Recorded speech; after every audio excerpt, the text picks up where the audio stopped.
వెనకడుగేసే ఆలోచనల హద్దులు చెరగాలి. ఉదయించే సూర్యపు కిరణమల్లె నువ్వు వెలుగును పంచాలి. ఈ విశ్వమంతా నీ గెలుపును చూస్తూ నివ్వెరపోవాలి. చరిత్ర పుటలో లిఖిస్తూ నువ్వు శిఖరం కావాలి. అవకాశాలు అందకపోయినా ఆపకు నీ పయనం. అనుక్షణం నీలో జరగాలి ఓ మేధో మదనం.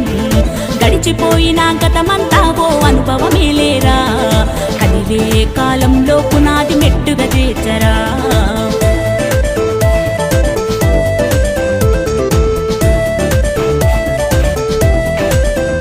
గని పలికించే డప్పు శబ్దమల్లె వినిపించాలి నీ విజయం. మారే నదిలా నువ్వు దాటుకెళ్ళాలి ఒక్కో సమస్య తీరం. దీపపు సమురు చూసి నువ్వు నేర్వాలి ఈ పసరించేటి సారం. నీచే పవనంలా సాగిపోవాలి నలుదిక్కులను నిరంతరం. నీ నిరాశ తత్వం సమ్మెట దెబ్బల అగ్నిలో కాల్చేరా.